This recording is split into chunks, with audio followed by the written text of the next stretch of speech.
समझ गए कैसे उनके साथ फरेब किया गया, कैसे उन्हें गुमराह किया गया। एक तरफ बीजेपी बटेंगे और कटेंगे की बात कर रही है, प्रधानमंत्री सेफ और अनसेफ की बात कर रहे हैं कि एक रहेंगे सेफ रहेंगे, लेकिन दूसरी तरफ जो है वो आघाड़ी के लिए सज्जाद नोमानी ने ऐलान करा है कि मुसलमान एक मुश्त वोट डालेंगे।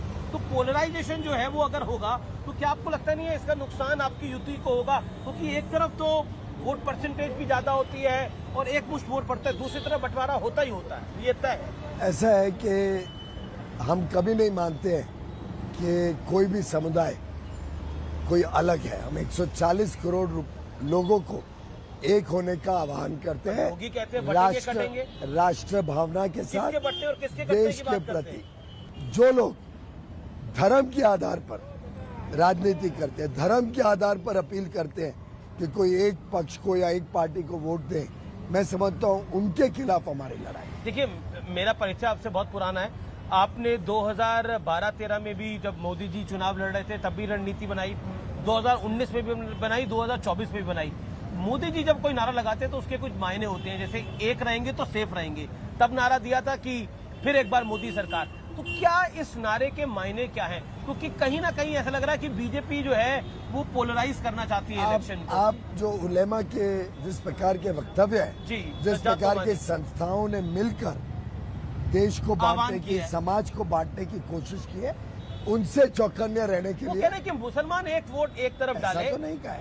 नहीं मोदी जी ने सारे मुस्लिम एक वोट एक तरफ डाले। देखिए, मोदी जी ने जितने जनहित के कार्य किए कभी भी भेदभाव नहीं किया। लेकिन पीयूष जी, मोदी जी जो एक रहेंगे सेफ रहेंगे वो बात तो हर हिंदुओं एक की कर रहे हैं। नहीं, हर एक देशभक्त को, हर एक उस व्यक्ति को जो वोट डालने जाएगा, उन सबको कह रहे हैं कि इस प्रकार के वक्तव्य, इस प्रकार के जो समाज को और धर्म के आधार पर बांटने की जो कोशिश हो रही है, इसके खिलाफ महाराष्ट्र के लोगों को चौकन्ने करना। जी, दूसरी बात है कि क्योंकि आप मेंबर ऑफ पार्लियामेंट भी हैं, नॉर्थ मुंबई के केंद्रीय मंत्री भी हैं, उससे पहले राज्यसभा भी आप रहे। क्या आपको लगता है कि जो आज के दौर की राजनीति है उसके अंदर कहीं ना कहीं बयानों की बहुत अहमियत हो गई है?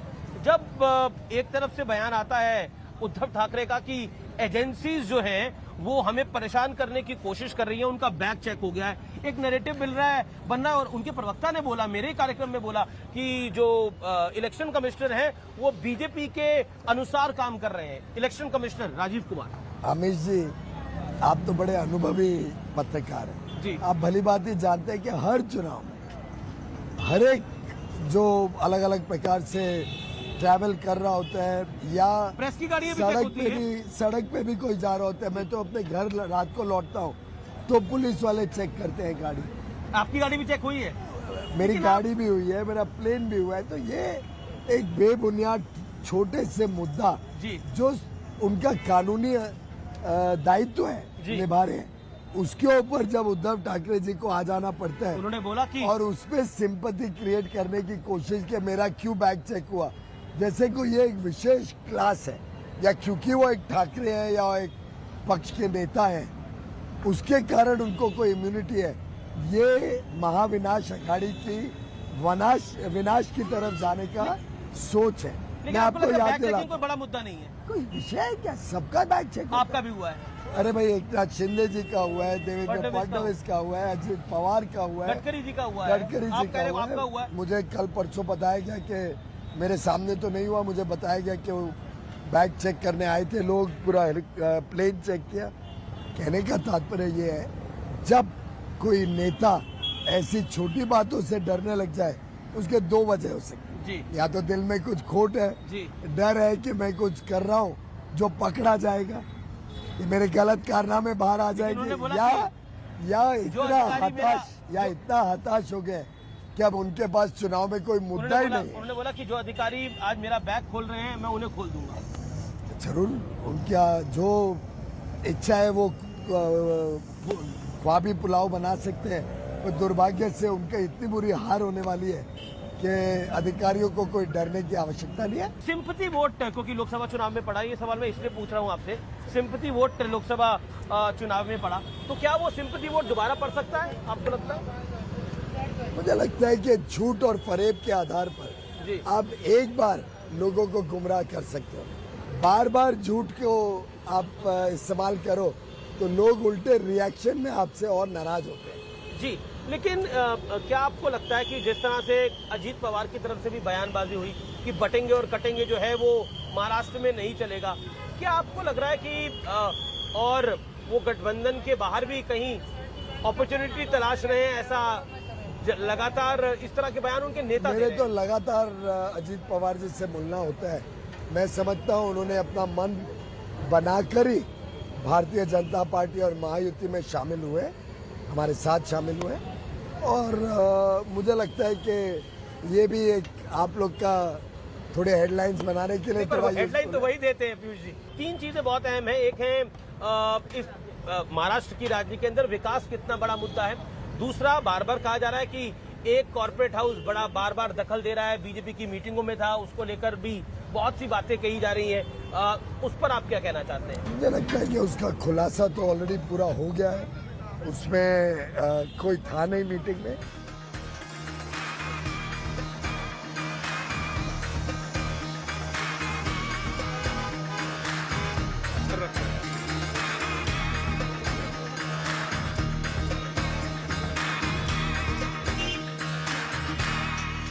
तो बॉम्बे की कटिंग चाय के साथ थोड़ी खट्टी मीठी बातें कर लेते हैं। विकास की क्या बात है, क्योंकि हमने देखा जब अगाड़ी की सरकार थी तो कुछ दिनों में कई प्रोजेक्ट को बंद किया गया। क्या वो पॉलिटिकल वो मुद्दा है महाराष्ट्र और खासतौर पर मुंबई की जनता के बीच में? विकास ही मुद्दा है। जो प्रोजेक्ट्स को बंद करा गया था उद्धव ठाकरे की सरकार में, विकास ही मुद्दा है शिंदे की और सरकार में आक्रोश है। मुंबई क्या पूरे महाराष्ट्र में आक्रोश है कि 2.5 वर्ष तक उद्धव ठाकरे जी मुख्यमंत्री रहे, कभी ऑफिस तक नहीं गए, 2.5 वर्ष में अपने ऑफिस में नहीं जाते। और ऐसी सरकार चलाई जिसने कोस्टल रोड रोक दिया, जिसने मेट्रो 3 की लाइन रोक दी, रेलवे से कोऑपरेट नहीं किया हाई स्पीड बुलेट ट्रेन के प्रोजेक्ट में, अटल सेतु रोक दिया। एक प्रकार से महाराष्ट्र में एक बड़े कमजोर स्थिति पे लाके छोड़ दिया। लेकिन ऐसा क्या रहा कि उद्धव ठाकरे और आपका अलायंस टूट गया? उद्धव ठाकरे के परिवार से, पार्टी से आपकी पार्टी का संबंध बहुत पुराना था, आपका निजी तौर पर संबंध बहुत पुराना रहा है। ऐसा क्या खटास हुई? कोई खटास नहीं, हमने तो तोड़ा नहीं। हम तो 7 में 19 का चुनाव लड़े थे। हमने शिंदे जी को सीएम बना दिया, अगर उद्धव ठाकरे को बना देते तो खेल ही नहीं होता इतना वो बड़ा। जीते भी थे उस आधार पर कि मोदी जी को वोट दो, हमारी युति को वोट दो। मुझे लगता है सत्ता की जो लालसा थी, जो लालच था कि मुझे एक बार मुख्यमंत्री बनना है, मेरे लड़के को एस्टैब्लिश करना है, उसके कारण झूठ और फरेब। 2.5 साल बाद आपने भी तो वही करा फिर। भाई साहब, झूठ और फरेब के आधार पर, कोई ब्लैकमेल के आधार पर हमारी पार्टी या हमारी युति में किसी को मुख्यमंत्री बनाना नहीं बनाना ये तय नहीं हो सकता। वैसे नीतीश कुमार जी और हमारे बीच बिहार में हमारी सीटें 2 गुनी थी। नीतीश कुमार जी की कम थी, पर पहले से तय था कि नीतीश कुमार जी सीएम बनेंगे। जो तय था वो होना चाहिए, लेकिन मेरा यहाँ कोई ऐसा तय था ही नहीं। क्योंकि मेरा काउंटर क्वेश्चन ये है कि 2.5 साल बाद आपने शिंदे को सीएम बनाया, एकनाथ शिंदे को सीएम बनाया। बीजेपी का नंबर तो 105 ही था, शिंदे का नंबर कम था, लेकिन उसके बाद बनाया सीएम। अगर उद्धव ठाकरे को पहले मान जाते तो वो ये काम ही नहीं होता। वही तो समझाया, जो एग्रीड था वो हुआ। नीतीश कुमार जी के समय जो एग्रीड था हुआ, ऐसा कुछ यहाँ एग्रीड था ही नहीं। वो अगर एक गलत बात बोले, बेबुनियाद बात बोले, जो कभी चर्चा ही नहीं हुई। और देखिए मजेदार बात, अभी भी महाविनाश आघाड़ी ने अनाउंस क्या किया है, जिसकी सीटें ज्यादा होगी वो मुख्यमंत्री बने। तो इसका मतलब है उनके मन में भी बहुत स्पष्ट था। और आप 2019 की आपकी खुद की फुटिंग्स देख लो जी, हर चुनावी सभा में हर जगह मोदी का होर्डिंग होता था। और नहीं, देवेंद्र फडणवीस जी के लिए वोट मांगे जाते थे मोदी जी के साथ।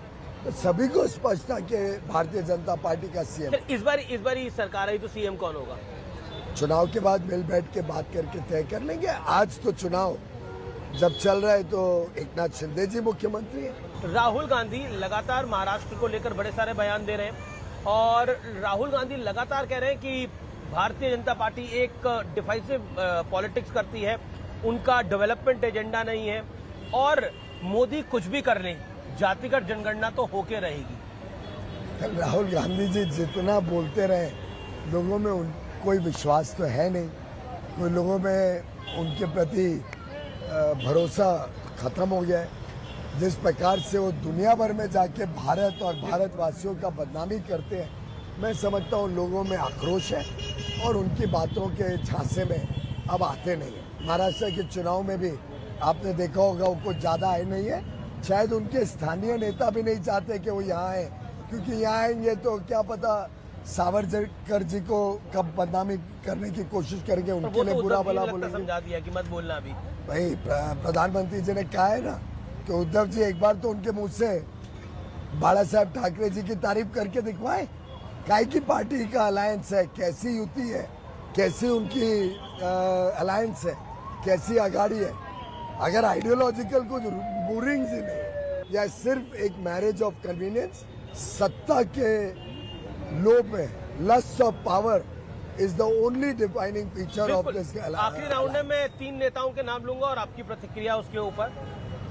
आदित्य ठाकरे, मुझे लगता है बहुत समय लगेगा उनको मैच्योर होने के लिए, शायद बहुत उत्सुकता में कि बहुत जल्दी उनको मंत्री बनने के लालसा में उद्धव ठाकरे जी और उन्होंने गलती कर ली। एक 40 साल का रिश्ता उन्होंने बिगाड़ दिया, उसके लिए उनको नुकसान उनके राजनीतिक कैरियर में बहुत भुगतना पड़ा। सुप्रिया सुले, वो सीरियस पॉलिटिशियन लगती नहीं है, मुझे लगता है उनका बहुत ज़्यादा रुचि राजनीति में नहीं दिखती है। एक प्रकार से बार बार सिंपैथी फैक्टर के ऊपर ही या एक परिवार एक सरनेम के फैक्टर पे मुझे नहीं लगता कि बार बार राजनीति में आप प्रभाव कर पाओगे। आपका काम बोलता है, आपके पक्ष की नीतियां बोलती है, नियत बोलती है, उसमें बुरी तरीके से फेल्ड है। और संजय राउत अक्सर हेडलाइन में रहते हैं।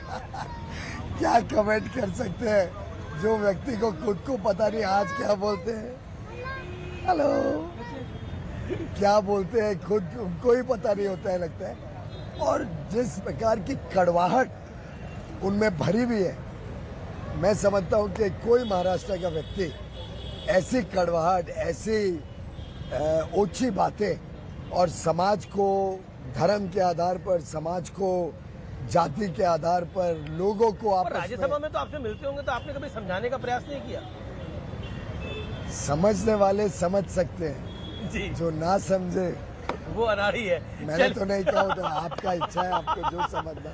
चलिए पीयूष जी, आपने समय दिया हमें इस चुनाव के दौर के अंदर, and all the best, let the best party win. बहुत बहुत शुभकामनाएं आपको। The Mahayuti is going to win. मेरी बेस्ट विशेष है आपको, और thank you so much Piyush Goyal ji. Thank you. Thank you.